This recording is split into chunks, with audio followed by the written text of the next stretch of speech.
Téléspectateurs, très heureux de vous retrouver pour ce grand journal. Merci de rester connectés avec Blessing Channel. Et nous ouvrons par la religion au Gabon. Le ministère international Christ en moi à Port-Gentil, au Gabon, a célébré un culte spécial de préparation de la Pâque 2017. Orateur Charles Aka a traité le thème « L'importance de la Pâque », suivant ce reportage signé Béni TV Gabon.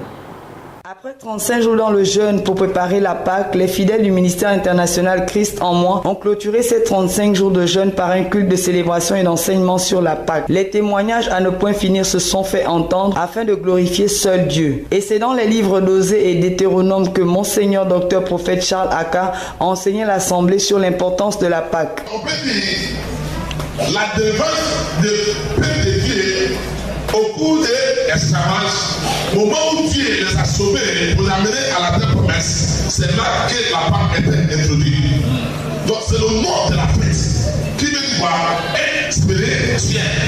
Parce que pour aller posséder ta terre, ce n'est pas avec la chair ni le sang, mais c'est avec la spiritualité.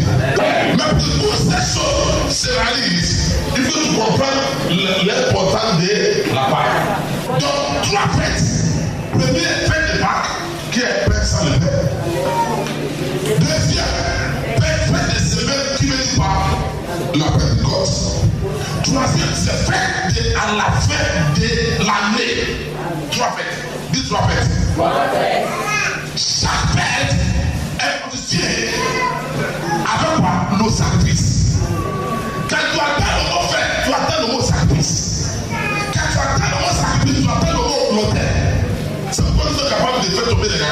Un moment de prière pour remercier le Seigneur, puis des offrandes à l'endroit de l'œuvre du Seigneur afin de son avancement. Et pour sceller tout cela, Monseigneur Charles Aka a procédé au lavement des pieds de quelques fidèles et une onction d'huile. Délivrance, guérison et restauration s'en est suivi. Le culte s'est achevé par le passage à la table du Seigneur en partageant le pain et le corps de Christ.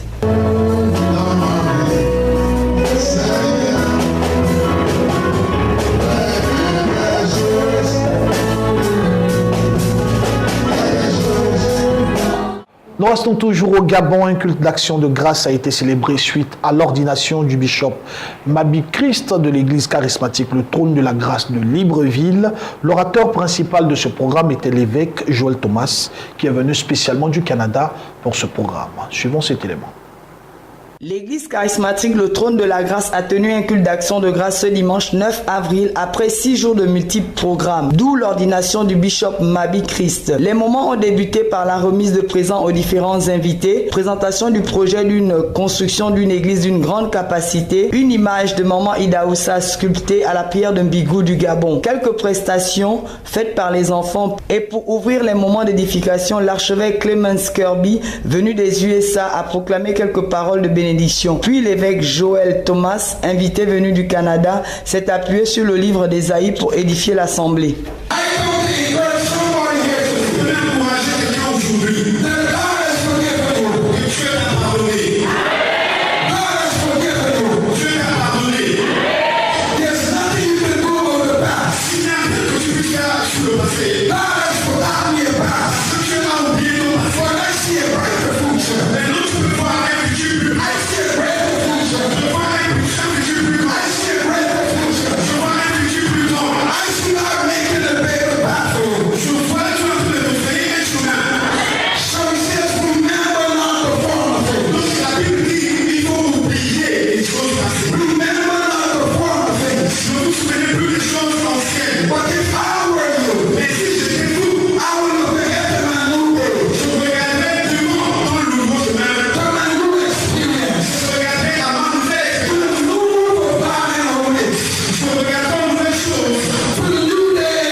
La révérende Colombe Mabi a été installée en qualité de présidente du bureau Cuifi au Gabon.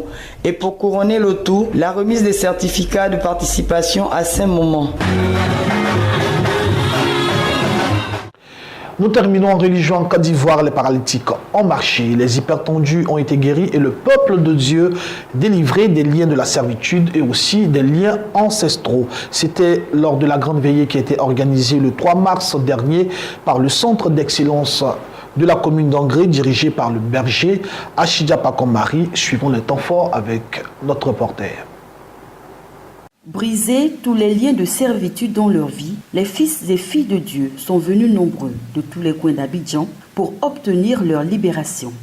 C'était le 3 mars dernier à Rencontre de Puissance, veilleux de feu organisée par le Centre d'excellence d'Angré, avec en tête de peloton le berger Achidja Pakomari, premier responsable du centre. Guérison et miracle au rendez-vous. Cette maman était paralysée depuis 2012. 5 ans passés dans un fauteuil roulant et pour la toute première fois, elle marche. Qu'est-ce que les médecins ont dit? On dit tu as quoi comme problème? Depuis 2012, c'est une discale, on est coupé. Ça venait petit. Et ça s'est installé. Je ne marche plus. Jésus va te guérir, maman. Amen.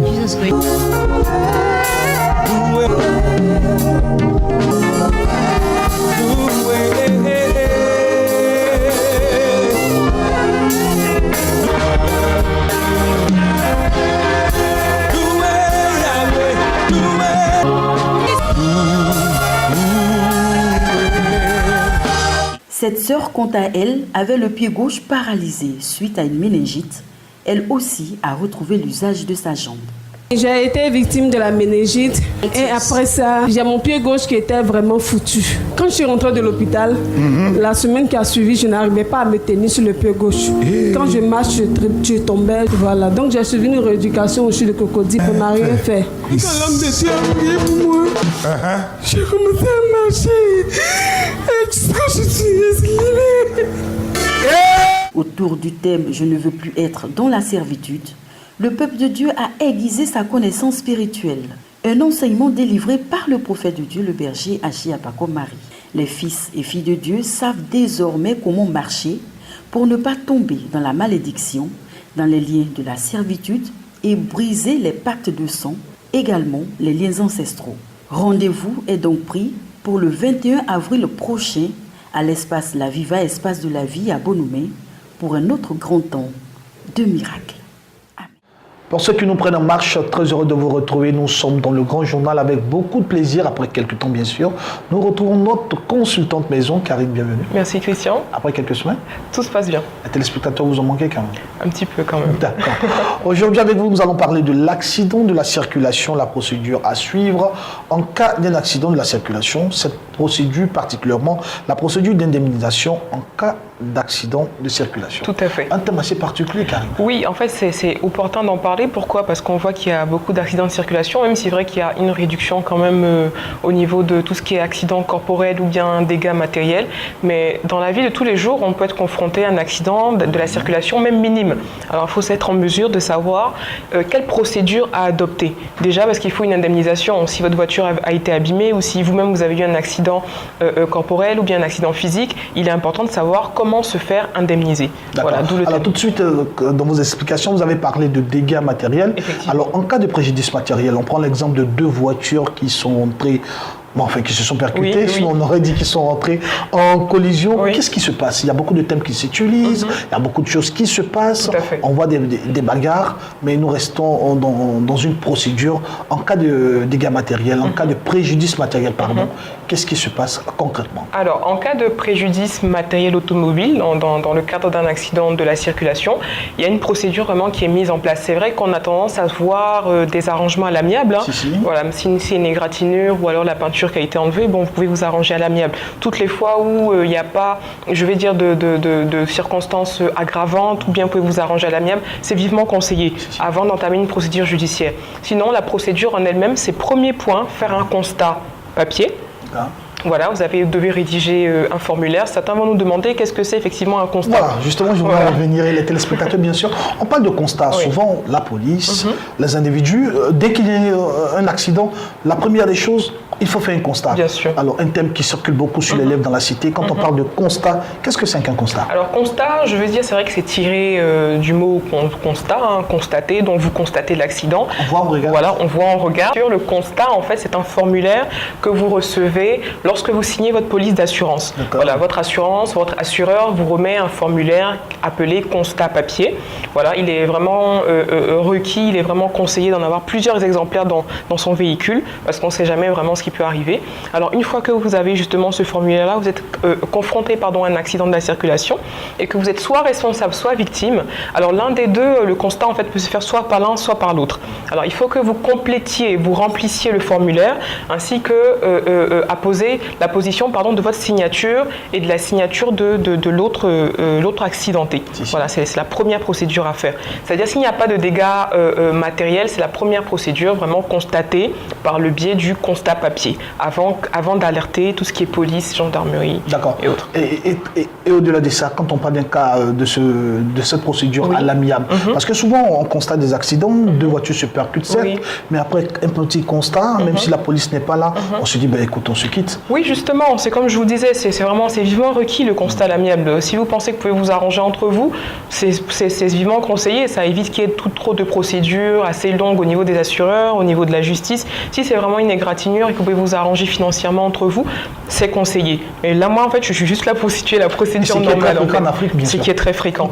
En fait, on a souvent tendance à avoir un peu peur du constat papier parce qu'on se dit que la procédure est tellement longue et fastidieuse et qu'il n'y aura pas forcément d'indemnisation. Alors que, je veux dire, c'est quelque chose d'assez simple et quelque chose d'automatique si votre véhicule est assuré. D'accord. Vous avez parlé d'assurance, on a parlé de constat, on a parlé aussi des règlements à l'amiable. Il y a beaucoup de gymnastique qui se greffent autour de tout ça. Mais Karine, je pense qu'il est important de savoir à quoi sert le constat, parce que vous avez expliqué le contenu. Effectivement. Le constat papier, ça, ce sont des thèmes. Oui. C'est une très bonne question. En fait, tout simplement, le constat, donc le formulaire qui va constater l'accident, sert justement à renseigner les circonstances de l'accident et aussi à déterminer qui est responsable. Il faut déterminer en fait les responsabilités. Ça sert à situer les responsabilités. Ah oui, bien sûr. Le constat, en fait, le formulaire de constat sert à situer les responsabilités parce que c'est pas un simple papier que vous allez remplir à garder dans votre poche. C'est un document, un formulaire qu'une fois rempli et signé par les deux parties sera remis de manière respective à vos assureurs. Voilà, c'est là où va être enclenchée la procédure d'indemnisation. Avant de revenir à cela. Mais Karine, est-ce qu'il y a un délai pour la remise de la constatation à l'assurance? Est-ce qu'il y a un délai particulier après l'accident? Tout à fait. Alors justement, le Code des assurances prévoit un délai maximal de 5 jours après l'accident. Donc vous avez un délai de 5 jours après l'accident pour justement déposer et remettre le constat papier auprès de votre assureur pour espérer avoir une indemnisation. Mais avant la remise de la constatation du constat, comme vous le dites, la signature des deux personnes est requise. Tout à fait. C'est un formulaire qui doit être complété, renseigné et signé par les deux parties. Voilà, pour vraiment montrer l'accord de ce constat. Et en cas de refus de signature de l'autre? Voilà, c'est une très bonne question parce que c'est quelque chose qui est tellement fréquent. C'est pas souvent évident. Voilà, c'est pas souvent évident. Une des parties, par exemple, peut vouloir faire un constat à l'amiable, vouloir, par exemple, réparer, dédommager en donnant, par exemple, une somme d'argent. Et l'autre partie peut tout simplement refuser en disant non, moi, je veux que ce soit mon assurance qui m'indemnise. Donc, quand c'est comme ça, souvent, il y a litige. Mais c'est vrai que ces cas-là sont prévus aussi par la loi. Si l'autre partie, donc l'autre véhicule endommagé, refuse de signer le constat, alors il y a plusieurs choses, plusieurs marches à suivre. Voilà. Premièrement, vous devez le mentionner dans la case observation du formulaire constat papier pour dire que vous avez bien constaté l'accident, mais malheureusement, la partie adverse n'a pas voulu signer. Ça, il faut vraiment le mentionner pour que l'assureur puisse en prendre acte. Deuxième chose à faire, si l'autre partie n'a pas voulu signer le papier, il est important quand même de relever sa plaque d'immatriculation, à renseigner sur le constat. C'est un préalable. C'est un préalable. Et troisième point, alors si vous pensez qu'il peut avoir quiproquo ou bien litige, il est important d'avoir la déposition d'un témoin qui était présent. Si vous n'avez pas écrit sa déposition, mais au moins avoir son nom et son contact, bien sûr s'il est consentant, ça va permettre à ce qu'une fois que la procédure lancée par l'assurance soit faite, on puisse justement vous donner gain de cause. D'accord. Juste une petite question qui va vous sembler peut-être un peu en griffe bizarre, mais ici, dans le cas où l'autre conducteur prend la fuite. Ah oui, c'est tellement fréquent. Parce que là, c'est un cas de refus. Voilà. Il peut être présent et refuser de signer, comme vous l'avez expliqué. Tout à fait. Mais là, on peut constater souvent des choses où le conducteur prend carrément la fuite. Tout à fait. C'est vrai que c'est fréquent, et justement, quand c'est comme ça, la personne est un peu désemparée. Du coup, elle abandonne même la procédure. Elle essaie de se débrouiller par elle-même pour réparer sa voiture ou alors partir directement à l'hôpital. Mais il est primordial, même si la personne s'est enfuie, de remplir le constat vous-même en mentionnant que la personne s'est enfuie premièrement. Donc la fuite aussi peut être un élément fondamental. Tout à fait, un élément dans la suite de l'indemnisation. C'est important de le mentionner. Deuxième point, vous devez le premier réflexe que vous devez avoir, c'est-à-dire que c'est vrai qu'on ne sait pas si une personne va s'enfuir, mais dès qu'il y a un accident, le premier réflexe, c'est de repérer la plaque d'immatriculation. On l'oublie souvent, on s'engueule. Mais aujourd'hui, avec tout ce qui se passe, même quand tu montes dans un véhicule, tu prends la plaque d'immatriculation. Oui. Pas que tu préviens l'accident, mais on ne sait jamais ce qui peut se passer. Exactement. Il est toujours primordial de prendre le numéro d'immatriculation. Ça permet à ce que même si la personne a pris la fuite, en fait, on puisse, la retrouver. Il y a des traces. Il y a des traces écrites. Et puis, troisième point, si la personne a pris la fuite, il faut immédiatement que vous contactiez ou bien que vous alliez au service de police ou de gendarmerie le plus proche pour justement déposer une main courante avec le numéro de la plaque d'immatriculation. Si vous n'avez pas la plaque d'immatriculation, vous pouvez faire une description physique de la voiture, la marque de la voiture. Il y a des véhicules qui circulent sans plaque d'immatriculation. Voilà, la marque du véhicule, au moins le descriptif un peu de la personne. Voilà, qu'on ait un minimum, je veux dire, de portrait robot pour qu'une fois que l'enquête sera menée, on puisse retrouver soit la personne, et si elle n'est pas retrouvée, mais au moins c'est mentionné dans le constat pour justement une indemnisation future. Karine, vous avez dit beaucoup de choses. Aujourd'hui, on sait que tout cela va déboucher sur l'assurance. Tout à fait. Alors, je pense que les téléspectateurs sont très curieux de savoir, de façon générale, quel est le processus d'indemnisation par l'assurance. Justement, c'est important de le savoir parce qu'on a souvent tendance à penser que le système d'assurance est assez opaque et que c'est tellement long, comme je vous disais tout à l'heure, que vaut mieux laisser tomber. Mais toutes les fois que vous avez un véhicule, déjà, l'assurance automobile est obligatoire. Voilà. Alors, pour la procédure d'indemnisation par l'assurance, le premier point qu'on va essayer de savoir, c'est d'abord si l'assuré est responsable de l'accident ou pas. Justement. Voilà. Si l'assuré est responsable de l'accident, il va savoir, l'assurance va devoir savoir si, dans son contrat d'assurance, il a une garantie dommage véhicule. Voilà, c'est quelque chose de très important parce que souvent, quand on souscrit à une police d'assurance automobile, souvent, certaines personnes ont tendance à prendre peut-être la basique. La basique, en fait, c'est celle qui vous protège juste de la responsabilité civile. Au cas où, en cas d'accident, par exemple, malheureusement, je ne souhaite pas ça, mais que la personne soit décédée. Voilà, mais donc, en cas de souscription à une assurance, et je dirais l'assurance automobile en elle-même requiert beaucoup de caractéristiques. Beaucoup de caractéristiques. Il y a plusieurs clauses, en fait, et que vous pouvez cocher, et justement, le prix va de manière graduelle. Si vous cochez, par exemple, que responsabilité civile, l'assurance sera minime. Il y a aussi bris de glace, il y a, intempéries. Et justement, dans le cas de préjudice matériel automobile, il est bon de savoir si vous avez souscrit à une garantie dommage au véhicule. Dans le cas où vous êtes responsable et que vous avez souscrit à une garantie dommage au véhicule, vos réparations ainsi que l'expertise de votre véhicule endommagé sera pris en charge par votre assurance, même si vous êtes responsable. Vous voyez, si vous n'avez pas souscrit à cette police, malheureusement... Une chose est de souscrire, une autre aussi est de savoir où souscrire. Alors nous sommes pratiquement à la fin de cet entretien. Juste une dernière question, Karine. Alors vous avez bien expliqué l'importance d'une souscription à une assurance automobile avec tous ces facteurs et tout ce que cela contient. Mais dans le cas d'un accident, supposons que l'autre ne soit pas assuré. Justement. Qu'est-ce qui peut se passer? Alors voilà, si l'autre n'est pas assuré et que... Comme je le disais, tout dépend de la responsabilité. Si l'autre n'est pas assuré qu'il est responsable, bien sûr, on va regarder, vous, votre police d'assurance. Si vous avez souscrit à une police d'assurance complète, vous serez pris en charge de manière complète. Si votre police d'assurance est minime, vous serez pris en charge de manière minime.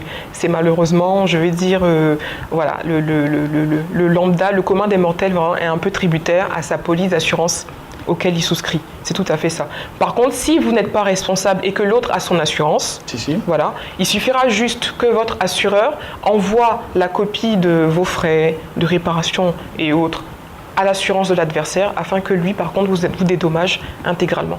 D'accord. Voilà.